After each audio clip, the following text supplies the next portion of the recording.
इसलिए कहा गया कि खतरनाक है, जहर है, तुम्हारे लिए घातक है। नहीं समझ।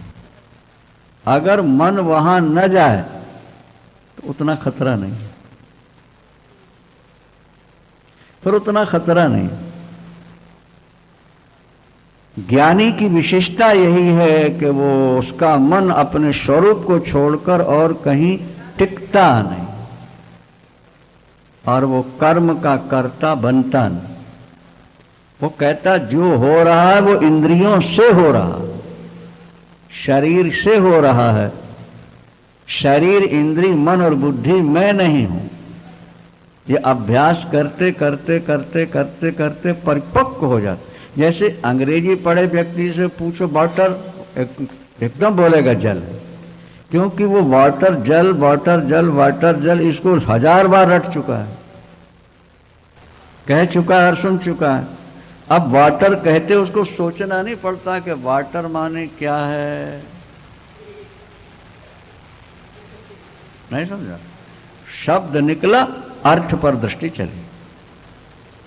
इसी तरह मन बुद्धि चित्त अहंकार मैं नहीं हूं, शरीर मैं नहीं हूं, नाहम देहो न में देहा, मैं शरीर नहीं, शरीर मेरा नहीं। इस बात को वाटर माने जल, वाटर माने जल, CAT कैट RAT रैट की तरह रट रट के उनके दिमाग में ये बात स्थिर हो गई। क्या समझे?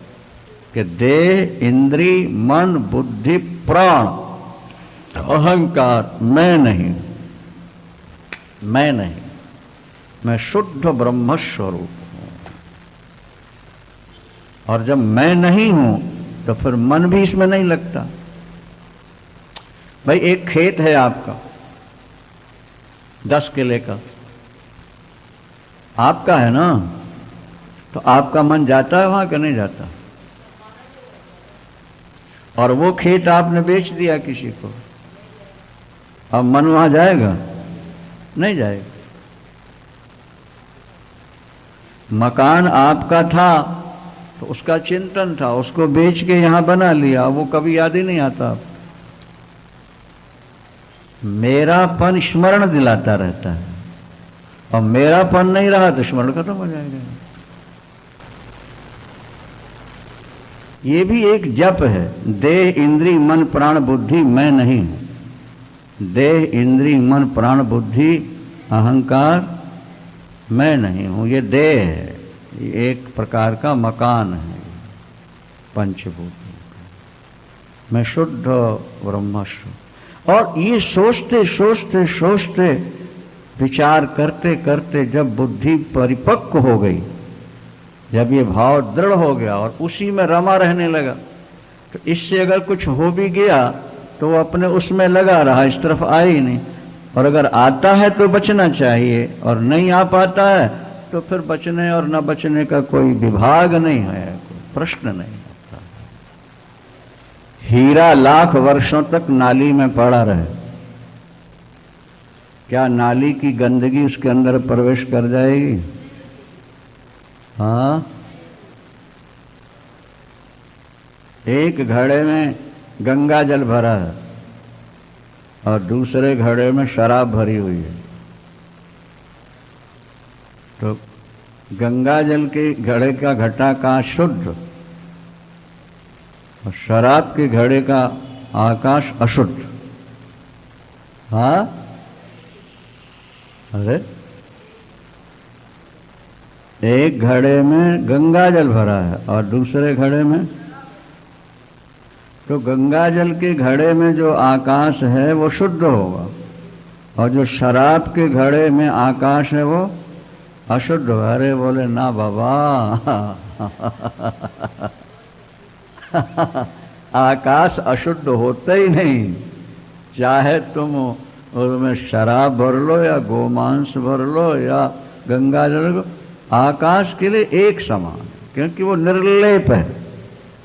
क्योंकि वो आत्मा चूंकि बिल्कुल निर्लेप है, आत्मस्थिति हो जाने के बाद आत्मज्ञानी के लिए कोई विधि और निषेध नहीं। वो कोई भी कर्म करता रहे, तो पहले ही ऐसा करोगे तो कहीं के नहीं रह जाओगे। पहले और ये भी इच्छा नहीं रखना कि ब्रह्म ज्ञान के बाद ऐसा करेंगे, ना ना ना।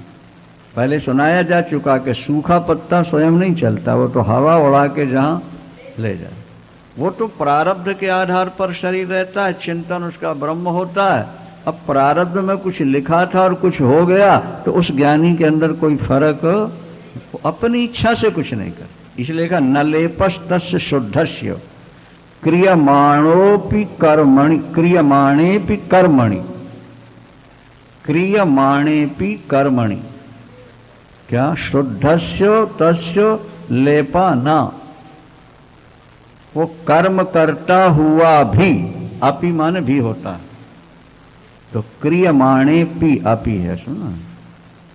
कर्म करते रहने पर भी तस्य लेपा न, उसके अंदर, क्योंकि शुद्ध हो चुका है, निर्मल है।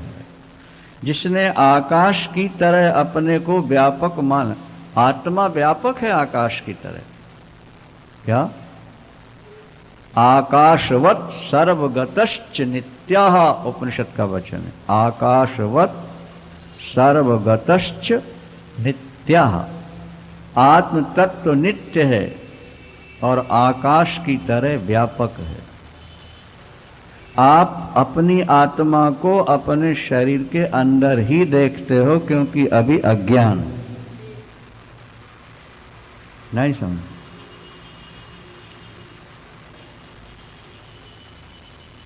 एक गूलर, गूलर नाम का पेड़ होता है, गूलर, उसमें फल लगते हैं और एक एक फल के अंदर सैकड़ों मच्छर की तरह छोटे छोटे जीवाणु होते हैं। हम लोगों ने देखा है, उसको खाते भी हैं लोग। फल बिल्कुल बंद है, कहीं कोई छेद कुछ नहीं, और जब उसको तोड़ोगे उड़ के बाहर निकल। परमात्मा की लीला बड़ी विचित्र है। अब बताओ उस फल के अंदर वो जीव कैसे बन जाते हैं, पंखियां हैं तो। अच्छा चलो दूसरी बात सोचो, जो गूलर के अंदर वो जीव हैं, उनसे पूछा जाए आकाश कितना बड़ा है, तो क्या कहेंगे? नहीं, वो कहेंगे देखने रहे हमारे अंदर ये तो आकाश। लेकिन जब गूलर फोड़ा गया और वो बाहर आए, तब उन्होंने देखा अरे अरे आकाश तो बहुत बड़ा है, अनंत है। उस फल के अंदर ही दौड़ने कूदने खेलने वाले वो जीव जंतु आकाश को उतना ही बड़ा मानते हैं, पर जब फट गया, बाहर निकले, तो हम और आप वही गूलर के जीवाणु हैं जो अपने को इसके अंदर ही मानते रहते हो मैं, और जो इससे नाता जोड़े हैं वो मेरे, वो मैं और मेरे, मैं और मेरे।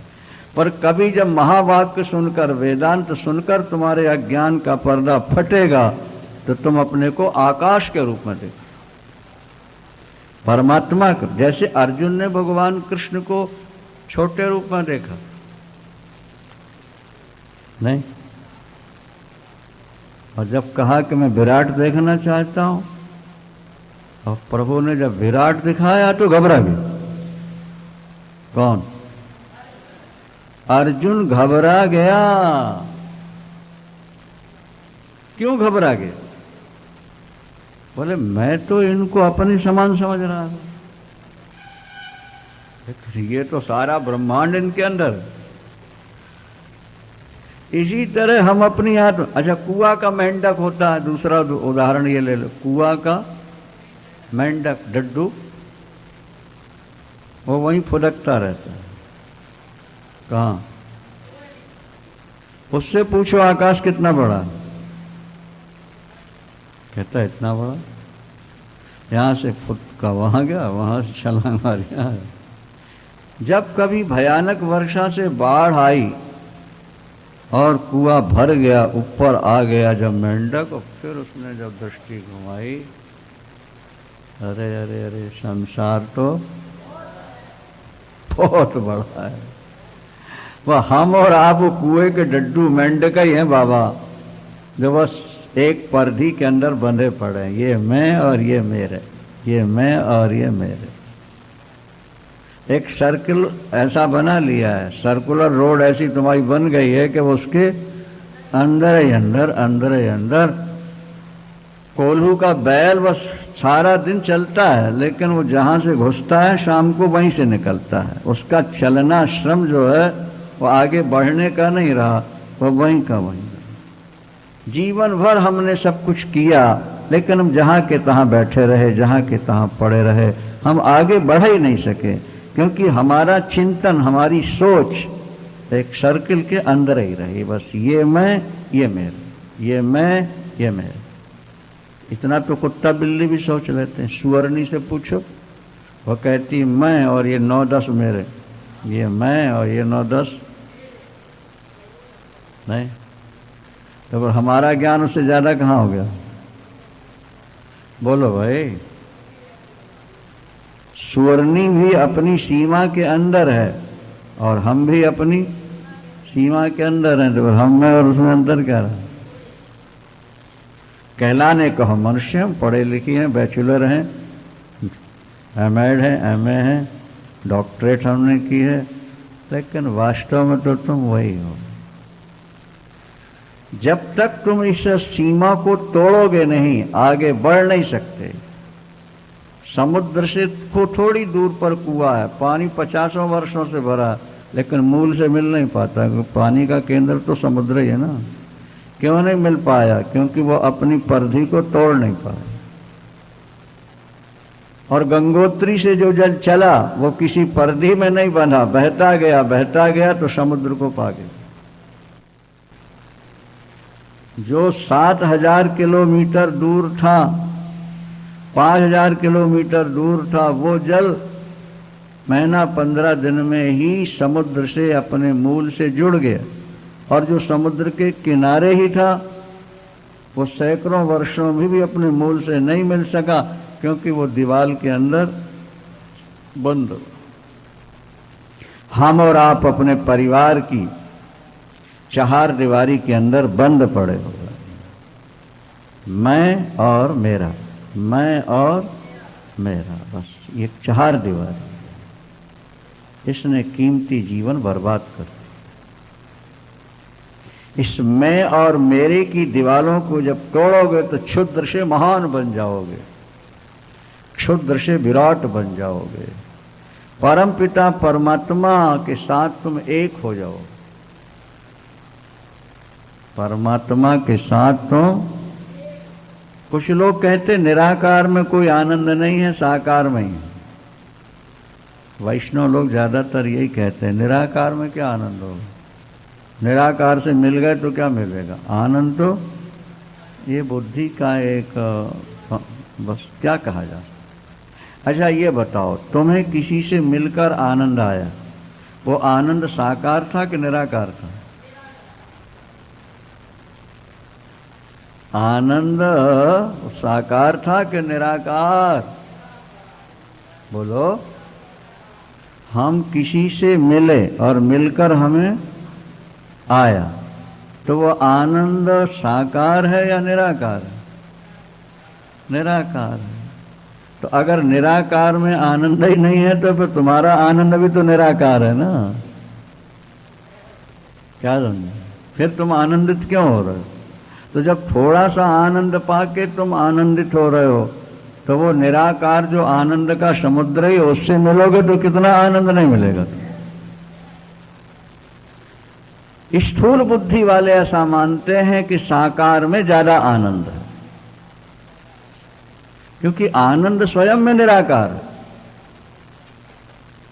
आनंद काला है कि गोरा है, हरा है कि नीला है, कितना लंबा और कितना चौड़ा है? बोलो भाई। राधे कृष्ण गोविंद। अच्छा देखो, शरीर साकार है और आत्मा तुम्हारी निराकार है। तुमको किसी से आनंद मिला या किसी को तुमसे आनंद मिला, तो शरीर से मिला है कि चेतन के रहने से मिला है? जब डेड बॉडी हो जाए तो फिर आनंद मिलेगा? हाँ, तो सिद्ध हो गया ना कि निराकार से ही आनंद मिलता है, क्योंकि आत्मा निराकार है। साकार तो माध्यम है उसका। साकार आनंद का एक, बाकी आनंद स्वयं में निराकार, और वो निराकार के रूप में ही हमारे अंदर प्रकट होता है। इसलिए निराकार में कोई आनंद नहीं, साकार में आनंद है। ये तो स्थूल बुद्धि का निर्णय है। साकार में भी आनंद है, लेकिन निराकार तो निज स्वरूप है। तुम कितने बड़े भक्त हो जाओ, लेकिन नींद के लिए कुछ समय भगवान को छोड़ोगे कि नहीं छोड़ोगे? बोलो। और नींद में साकार हैं हम के निराकार? निराकार। और आनंद मिल रहा है कि नहीं मिल रहा है?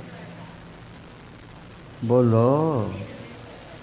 तुम्हारा भगवान से बहुत प्यार है और तुम सारा दिन भगवान राधे कृष्णा गोविंद हरे कृष्णा कृष्ण कृष्ण कर रहे, छोड़ोगे कि नहीं? शास्त्र तो यहां तक कहते हैं कि इंसान की बात तो छोड़ दो, भगवान को भी संसार भूल के स्वरूप में योग निद्रा में प्रलय के समय जाना पड़ता है।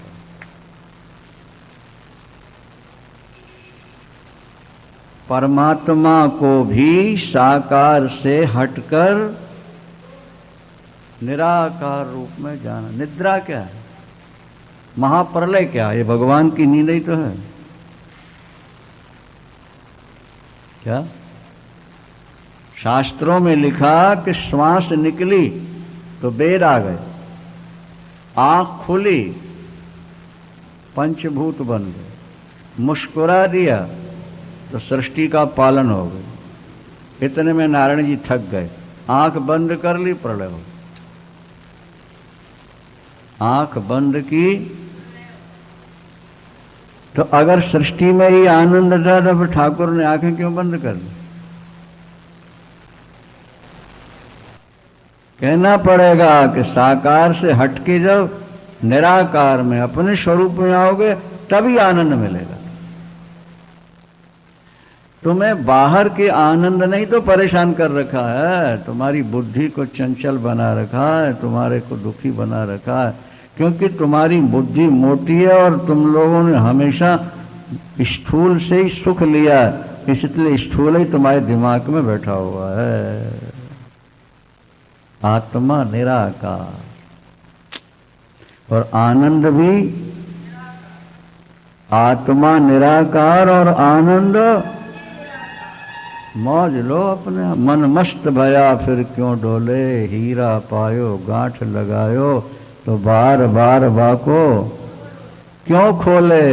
मन मस्त भया फिर सुरत कलारी भई मतवारी, मदिरा पी गई बिन तौले। मन मस्त भया फिर क्या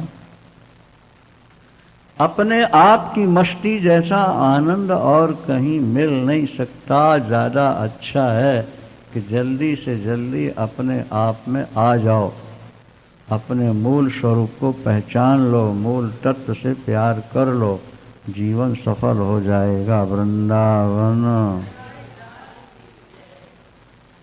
इसलिए जब स्वरूप का बोध हो गया, ब्रह्म ज्ञानी स्वरूप में स्थित हो गया, उसकी सारी इच्छाएं खत्म हो गई, वो बच्चों की तरह व्यवहार करते हैं और क्रियमाणे पि कर्मणि न तस्य लेपः।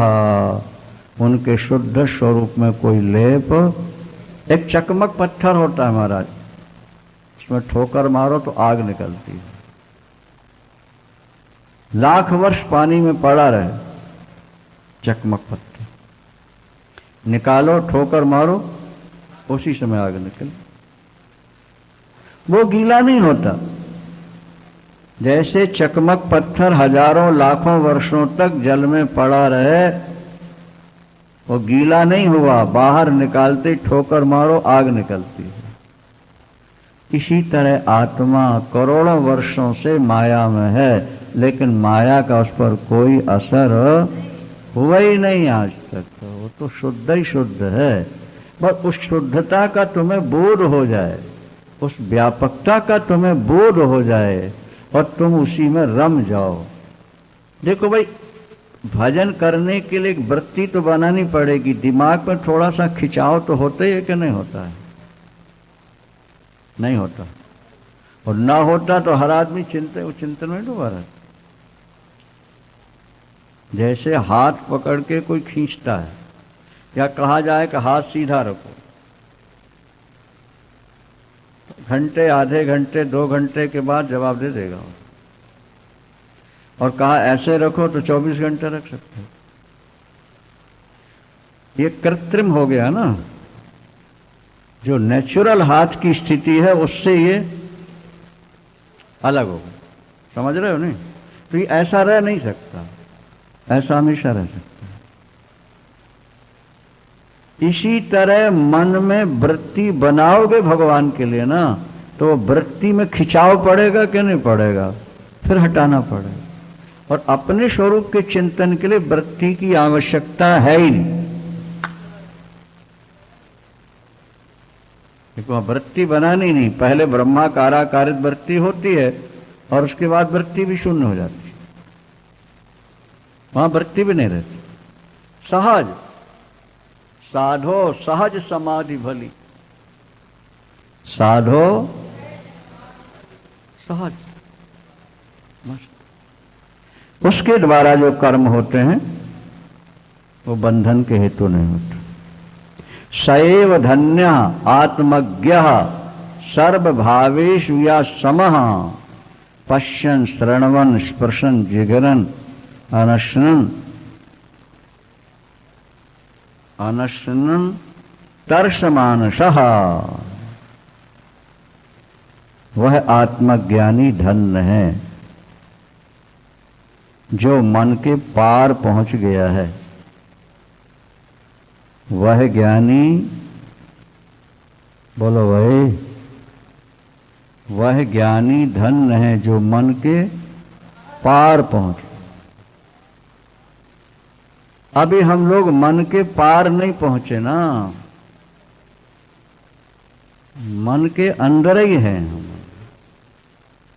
जो मन कहता है हम वो करते हैं, और जो मन को प्रिय वस्तु लगती है उसी का हमारा चिंतन होता रहता है। हमारी सारी क्रियाएं मन के द्वारा संचालित हैं और मन के आधार पर ही हम सब कुछ कर रहे हैं। अब मन से आप उसको नहीं जानोगे, क्यों? कि मन में सोचने की शक्ति उससे मिलती है। उपनिषद का एक वचन है, विज्ञातारम अरे के न विजानीयात। जो सबका दृष्टा है उसको किससे देखा जाए? जो सबको देख रहा है उसको किससे देखा जाए? वाणी से हम उसको समझेंगे, बोले वाणी में बोलने की शक्ति उससे आ रही है। हम आंखों से देखेंगे, बोले आंखों में देखने की शक्ति वहां से आ रही है। हम मन से उसके बारे सोचेंगे, बोले मन में सोचने की शक्ति वहां से आ रही है। इससे पहले हम सुना चुके हैं कि आंख रूप देखती है, आंख, ठीक है, रूप आंख को नहीं देख सकता, और आंख अपनी लाइट को स्वयं नहीं देख सकती। आंख अपनी लाइट को नहीं देख सकती।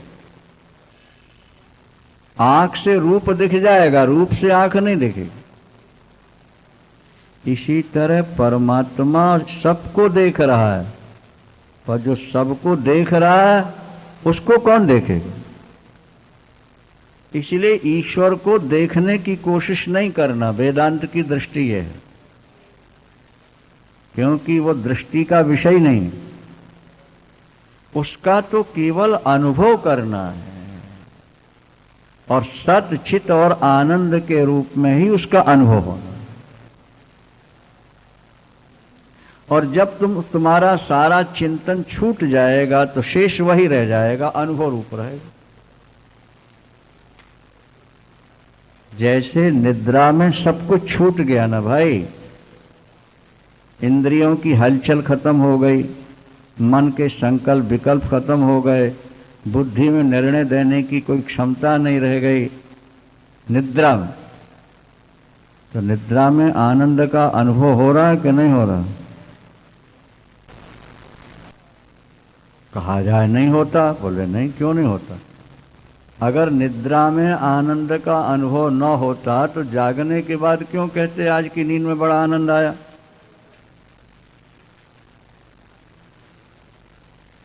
व्यवहार में ऐसा बोला जाता है कि नहीं? आज की नींद में अब वहां बुद्धि है, मन है, इंद्रियां हैं, सब शून्य, लेकिन आनंद है कि नहीं? मन इंद्री बुद्धि के व्यापारों से जब तुम ऊपर उठ जाओगे तो शुद्ध रूप में, निखालिस रूप में उसका अनुभव होगा आनंद। अभी जो आनंद लिया जा रहा है वो इंद्रियों के माध्यम से, मन के माध्यम से, बुद्धि के माध्यम से, लेकिन वो जो तत्व है ना वो इंद्रियों के माध्यम से मिलेगा, ना मन के माध्यम से मिलेगा, ना बुद्धि के माध्यम से। तुम उसको पकड़ने की कोशिश मत करो, वो सहज प्राप्त है, इसलिए परमात्मा पकड़ में नहीं आ रहा। तुम परमात्मा परिवार, तुम ऐसे संसार को पकड़े हो ना सोच सोच के, ऐसे ही सोचते हो कि हम भगवान को भी सोच सोच के पकड़ लेंगे। वो पकड़ का विषय नहीं, जितनी पकड़ है मन बुद्धि में सब छोड़ दो, और जब सारी पकड़ें तुम्हारी छूट जाएंगी तो शेष तुम ही रह जाओगे आनंद रूप। वो पकड़ने से मिलेगा ऐसा नहीं, क्योंकि वो तो पहले से मिला हुआ है। अपगतो स्मृत कंठमणि पहले सुना चुके हैं। एक महिला कहीं पार्टी में जा रही थी, और देवियां जब पार्टी में जाएं तो मेकअप बहुत बढ़िया करती हैं, नहीं समझ में आई बात? तो हीरे का हार था, जल्दी में उसने गले में पहन लिया और चीजें पहनती रही, और ये ध्यान ही नहीं रहा कि हार मैंने पहन लिया। तो हार पहनना है तो दराज देखने लगी, तो नहीं था, यहां इस दराज को खोल, इसको खोल, इसको डांट, उसको डांट, घबराहट। सहेली आई ने, क्या बात, चलो जल्दी करो, देर। बोले बहन जी वो मेरा डायमंड का हार घूम गया, मुझे अच्छी तरह याद है कि मैंने इसमें रखा था, और नहीं, ताला खोला था। बोले नहीं, बंद है। उसकी नजर गले में पड़ी, उसने कहा यहां क्या है? मिल गया, मिल गया। पहले गुम गया और बाद में, पर विचार करके देखो, ना गुमा था ना मिला था, वो तो सब था ही गले में। क्योंकि पहले ये भाव बना कि गुम गया, इसलिए दोबारा कहना पड़ा मिल गया। इसी तरह ईश्वर गुमा हुआ है, हम अपने को भूले हुए हैं। नहीं समझ में आई बात? और जब अपना अनुभव हो जाएगा तो हम कहेंगे मिल गया, ना वो गुमा ना वो मिला, वो तो जहां का था ज्यों का त्यों भरपूर पड़ा हुआ है तुम्हारे।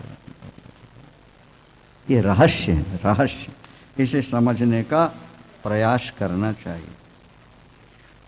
बोलो वृंदावन। स एव धन्यः आत्मज्ञः, आत्मा को जानने वाले को आत्मज्ञ कहते हैं। क्या?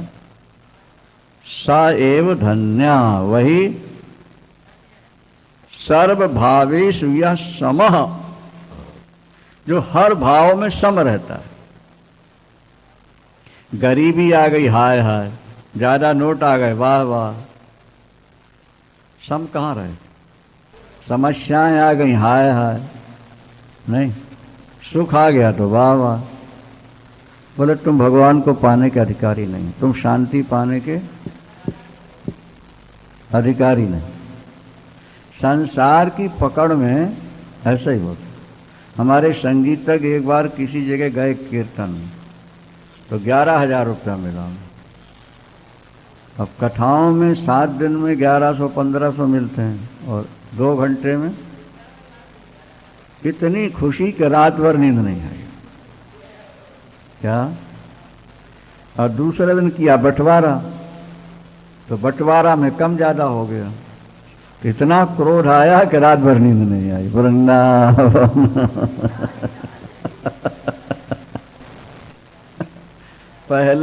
पहली रात तो खुशी में जागते निकल गई और दूसरी रात रोते निकल, क्रोध में निकल। शम कहाँ रहे? जब तुम संसार को ज्यादा महत्व दोगे नहीं तो खुशी तुम्हें चैन से नहीं रहने देगी और गम भी तुमको चैन से नहीं जीने देगी। तुम दोनों स्थितियों में अनबैलेंस रहो। इसलिए शास्त्र बार बार कहते हैं कि दोनों स्थितियों में सुख दुखे समे कृत्वा, सुख और दुख को, गीता में भगवान कह रहे हैं सुख दुखे समे कृत्वा। और ये स्थिति आएगी तभी जब आत्मा का बोध हो जाएगा। क्या?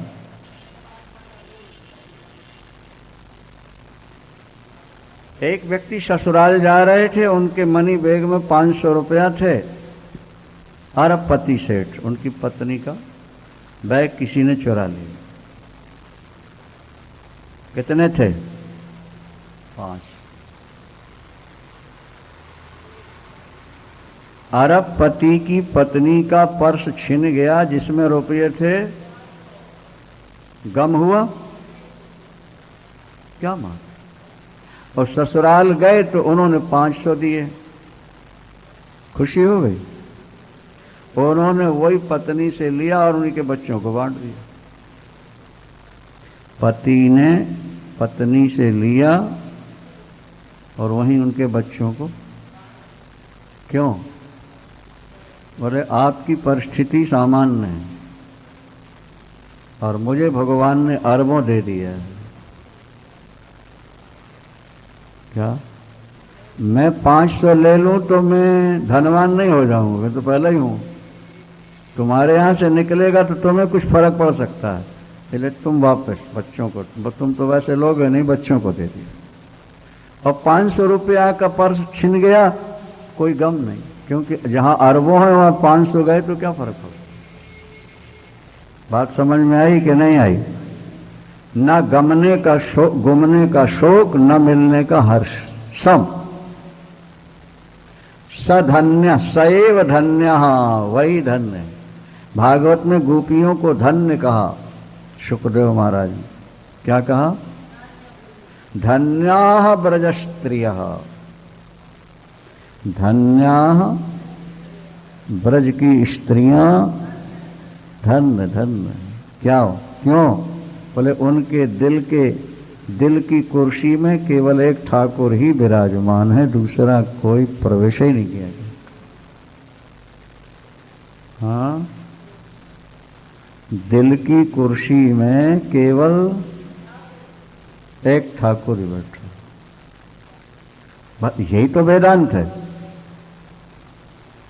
गोपी माने हमारी चित्त की वृत्ति और कृष्ण माने आत्मा।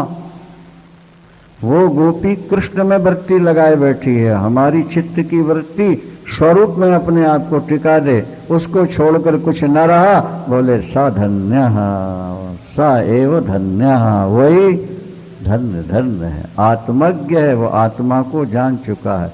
और सर्वभावेषु या समा। क्या? सर्वभावेषु या, जो समस्त भावों में एक समान है।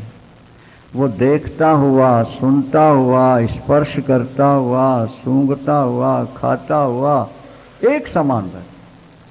क्यों? बोले तरस मानुषा, वो मन के पार हो गया। वो मन के पार हो जाओगे, सारे दुखों से बच जाओगे। जंगल में लगी आग, जानवर, बड़े बड़े जानवर यहां से वहां भाग रहे थे, छटपटा रहे थे और आग में जल भी रहे थे। एक छोटा सा चूहा था जो बिल में घुस गया था। हाँ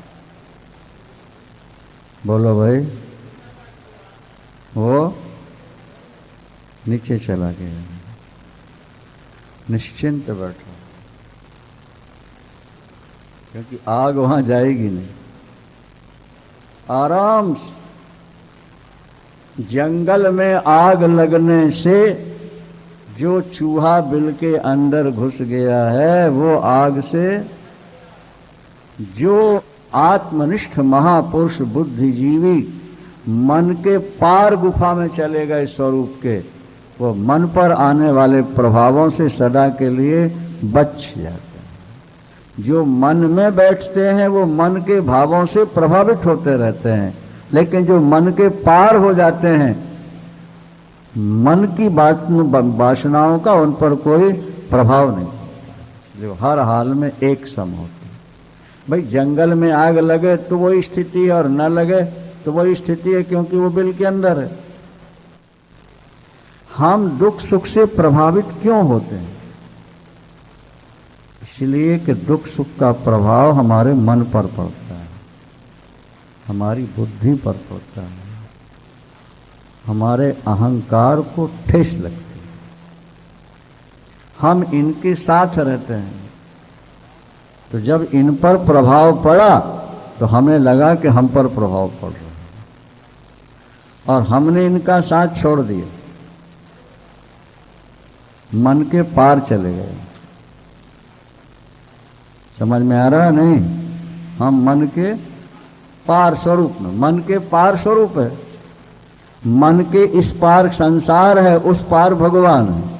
इस पार रहोगे तो संसार देखेगा, उस पार चले जाओगे तो स्वरूप मिल जाएगा।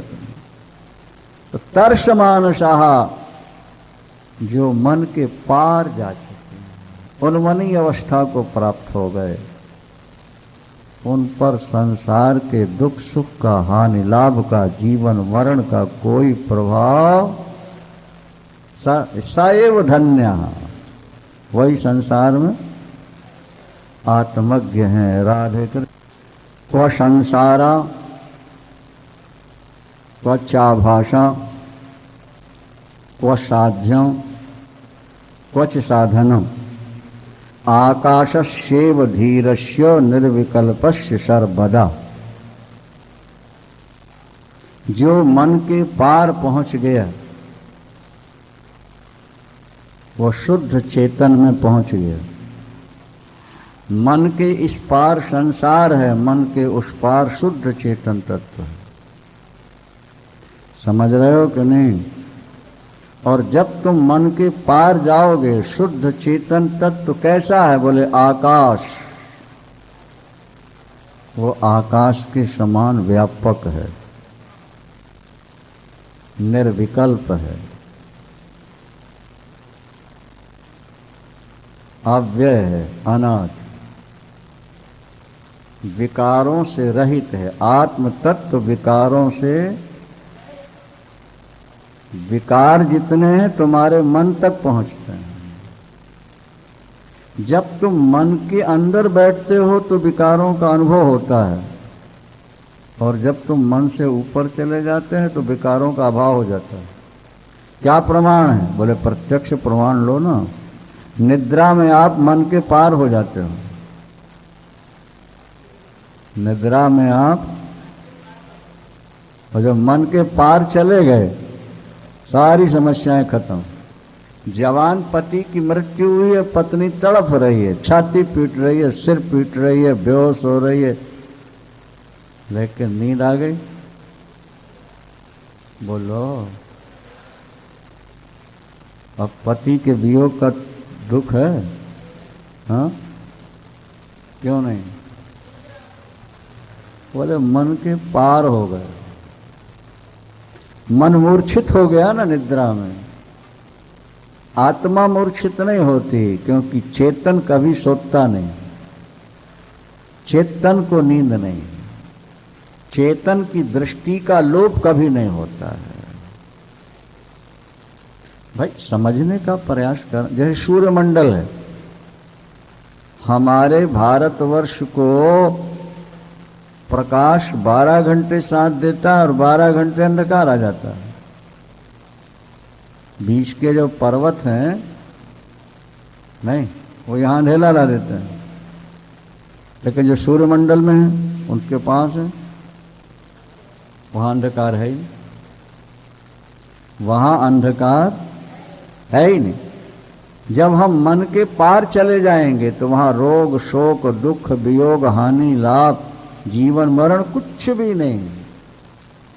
दो ही रास्ते हैं, या तो परमात्मा की ऐसी प्रेमा भक्ति मिल जाए, आपका सारा का सारा मन केंद्रित होकर वहां चला जाए, अथवा स्वरूप निष्ठा, मन के पार जाके स्वरूप में स्थित हो जाए। मन के पार जाकर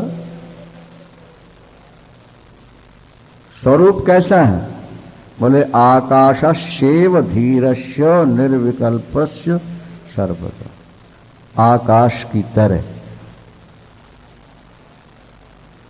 आत्मा आकाश की तरह व्यापक है, निर्विकल्प है, उसमें कोई कल्पना नहीं है।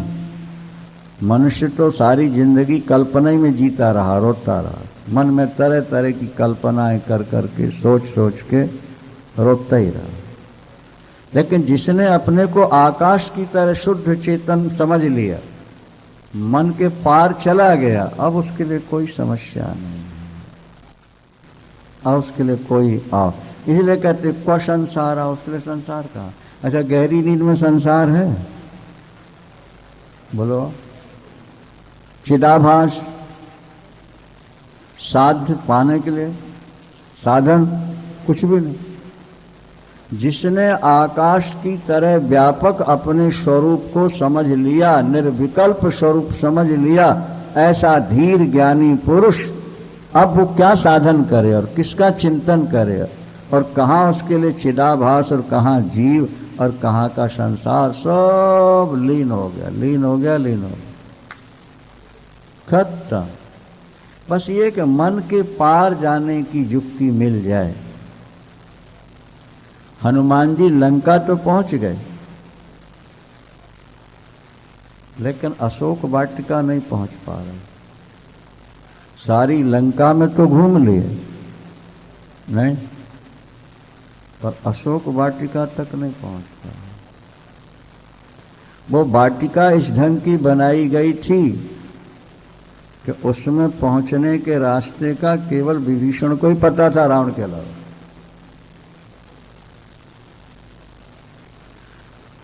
समझ रहे हो कि नहीं? हर व्यक्ति अशोक वाटिका में नहीं पहुंच पाया।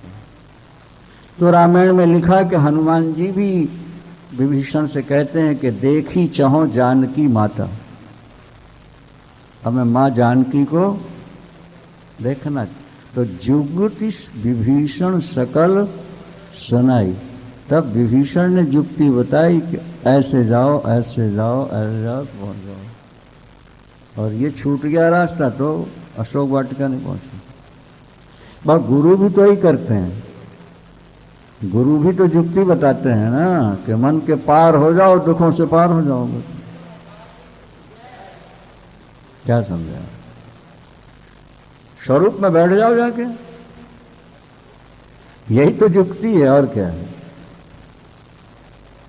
और हनुमान जी को सीता जी मिल गई, हमें आपको शांति मिल जाएगी। आदि शंकराचार्य भगवान कहते हैं राम की सीता खो गई और इंसान की शांति खो गई। राम की सीता का अपहरण हुआ और व्यक्ति की शांति का अपहरण हुआ। राम की सीता 10 मुख ने चुराई और व्यक्ति की शांति 10 इंद्रियों ने चुराई। बोलो वृंदावन। क्या ठीक है? नहीं, वो 10 मुख है और इंद्रियां भी 10 मुख हैं। इंद्रियों के माध्यम से तो हम भोगते हैं ना सुख, तो राम की सीता चुराई 10 मुख ने और हमारी शांति चुरा ली 10 इंद्रियां। हमारे भोग छूटे क्या, हमारे अंदर आग लग गई। ये सुख हमारा था और दूसरा क्यों ले गया, दूसरा क्यों छीन ले गया? नहीं समझ में आ रही। अरे पति को वो बढ़िया लग रही है, पति को उससे ज्यादा शांति मिल रही है, तो तुम पतिव्रता हो, पति को शांति जैसे मिले वही करो। ठीक है भैया, तू अपनी शांति ले, हम अपने भजन करेंगे। नहीं नहीं साहब, अधिकार हमारा, हमारा सुख उसने छीन लिया, आग लग गई। अब शांत हो क्या, शांत हो रहे हो? बोलो। इंद्रियों ने हमारी शांति छीन, इंद्रियों के विकारों ने सहज आनंद, सहज शांति हमारी। इसलिए आदि शंकराचार्य भगवान कहते हैं, वो कहते हैं कि हर व्यक्ति को समुद्र पार करना ही पड़ेगा। हर व्यक्ति को राक्षस मारना ही पड़ेंगे, रावण मारना ही पड़ेगा। ये कौन कह रहे हैं? आदि शंकर। हित्वा मोहार्णवम सिंधुम हत्वा कामादि राक्षसान् शांति सीता समायुक्ता आत्मा रामो विराजिते। देहाभिमान जो है ये समुद्र है, इसको पार करना ही पड़ेगा। जब तक तुम देहाभिमान को पार नहीं कर लोगे और मोह रूपी रावण को जब तक मार नहीं दोगे, तो काम क्रोध रूपी दैत्यों का वध जब तक नहीं कर दोगे तुम, तब तक सीता की प्राप्ति हो ही नहीं सकती, शांति की प्राप्ति हो नहीं सकती। राम ने अपने चरित्र से वेदांत को स्पष्ट किया हुआ है, अध्यात्म को स्पष्ट किया हुआ है। पहले देहाभिमान रूपी समुद्र को पार कर, फिर काम क्रोध लोभ आदि राक्षसों को मार, मोह रूपी रावण को मार, अहंकार रूपी कुंभकर्ण को मार और वासना रूपी मेघनाद को मार दे, और दुर्वासना रूपी शूर्पणखा के नाक कान काट दे। दुर्वासना क्या है? बोलो। शूर्पणखा, शूर्पणखा, इसको दुर्वासना कहा है। हमारी दुर्वासना ही तो नए नए पति और नई नई पत्नी ढूंढती रहती है। क्या समझे? शूर्पणखा क्या कर रही थी? वो भी तो ढूंढ ही रही थी, और उसके नाक कान काट दिए, माने अपनी वासना को खत्म कर दो। और रावण क्या है? बोले रावण तो मोह है, शरीर के प्रति आत्मभाव, परिवार के प्रति ममता, यही मोह। इसको मारो, फिर खोई हुई सीता मिल जाएगी। राम को खोई हुई सीता मिल गई। अच्छा, सीता की खोज किसने की? बोले हनुमान जी ने। प्रबल वैराग्य, जब तक वैराग्य नहीं होगा शांति कहां मिलेगी इसका पता ही नहीं लगेगा। प्रबल वैराग्य हो, सीता कहां रह रही इसकी जानकारी हो, और उसके बाद रावण मरे, मोह मरे, काम क्रोधादि राक्षस मरे, देहाभिमान को पार किया। जो बैरागी होगा वही तो देहाभिमान को पार करता है। जिसने शरीर को अपना माना ही नहीं, क्या उसके शरीर के साथ कुछ भी होता रहे वो विचलित नहीं होगा। यही समुद्र पार करना है, तो हनुमान जी समुद्र पार कर पाए, क्योंकि वो प्रबल वैराग्य है। कौन? प्रबल वैराग्य। और लक्ष्मण ने मेघनाद को मारा है, गृहस्थ ही मेघनाद को मार सकता, संयम। और राम जी ने अहंकार रूपी कुंभकर्ण और मोह रूपी रावण को मार। जब तुम्हारा ज्ञान निर्मल शुद्ध होगा तो फिर वो अहंकार को खत्म कर देगा, फिर वो मोह को खत्म करेगा, फिर सीता को प्राप्त करेगा और तब तुम्हारा कल्याण हो जाएगा। वृंदावन। ठीक है। इसलिए क्व संसारा क्व चाध्यास क्व साध्यम क्वच साधनम आकाशस्येव धीरस्य निर्विकल्पस्य सर्वदा। जिसने अपने को आकाश की तरह निर्विकल्प, निराकार, निर्दोष समझ लिया, मान लिया और उसी चिदाकाश में भ्रमण करता है। ये जड़ाकाश है, इसके अंदर चिदाकाश। जैसे शरीर जड़ है और आत्मा इसमें चेतन है, इसी तरह ये जो आकाश तुम्हें दिखाई देता है ना जड़, इसमें चेतन आकाश, उसको चिदाकाश कहते हैं। चित माने चेतन ही आकाश रूप, वो चिदाकाश। नमामि समीशान निर्वाण रूपं विभुम व्यापकम ब्रह्म वेदस्वरूप निजम निर्विगुणम निर्विकल्पम निरीहम चिदाकाशमाकाश वासम भय। चिदाकाशमाकाश वासम। हम चिदाकाश हैं, चिदाभास नहीं है। चिदाभास तो प्रतिबिंब है और चिदाकाश स्वरूप है। हम अपने स्वरूप में हैं। फिर कहाँ का जन्मना, कहाँ का मरना, कहाँ का लेना, कहाँ का देना, कहाँ का दुख और कहाँ का सुख, सब खत्म। शरीर में 6 धर्म है मोटे मोटे, जन्मना और मरना, भूख और प्यास, शोक और मोह। शोक और कितने हो गए? तो जन्म और मृत्यु शरीर की, जन्म और मृत्यु भूख और प्यास प्राणों के, शोक और मोह मन के। और हम बोले 6 से अलग चिदाकाश। हम चिदाभास नहीं हैं, हम चिदाकाश। संसार अज्ञानवश चिदाभास को ही चिदाकाश माने बैठा है, जीव को अपना स्वरूप माने बैठा है, जबकि जीव का स्वरूप अपना चिदाकाश। जैसे मेंढक का आकाश कुएं के परिमाण का है। क्या? मेंढक का आकाश कितना बड़ा? बोले कुआं जितना बड़ा। गूलर के पंखियों के लिए आकाश कितना? बोले गूलर के आकाश।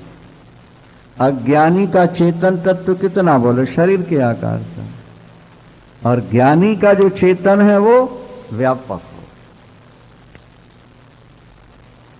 इसीलिए गीता में भगवान ने कहा सर्वभूतस्थमात्मानम सर्वभूतानि चात्मन।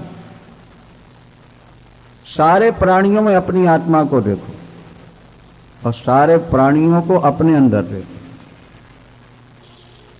वही सबसे बड़ा योगी है जो सारे शरीरों में अपनी आत्मा को देखता है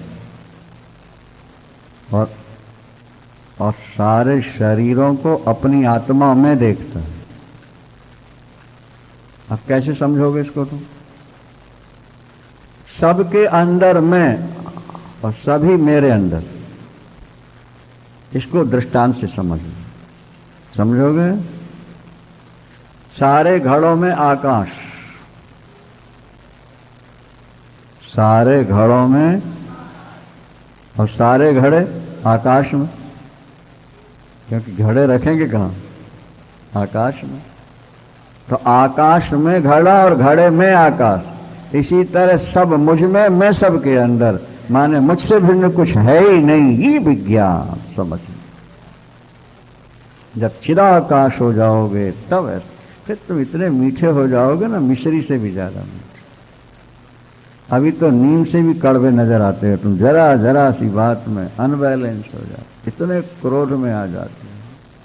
किसी की निंदा तो किसी की चुगली, किसी का लेना किसी का देना, राग और द्वेष, न मालूम कितना कचरा भरा पड़ा। और ये सारा कचरा शरीर में है, आत्मा में नहीं है। तुमने आत्मा को शरीर से मिला दिया, बस यही तुम्हारा कचरापन हो गया। अगर तुम आत्म तत्व को शरीर से अलग अभ्यास करो ना रोज। ध्यान का मतलब क्या, अभ्यास ही तो है। सबसे मन हटा के इष्ट में या स्वरूप में लगाओ।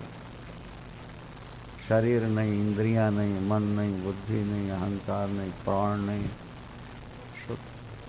ये अभ्यास ही है। ध्यान का मतलब ये अभ्यास ही होता। और बार बार बार बार बार बार जब ऐसा करते रहोगे तो एक बार वो तत्व प्रकट हो जाएगा।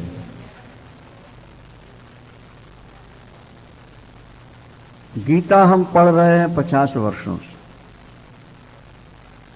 पाठ करते हैं, टीकाएं तो कम ही देख पाए, देखी थी, लेकिन अर्थ नए नए अपने आप प्रकट होते रहे।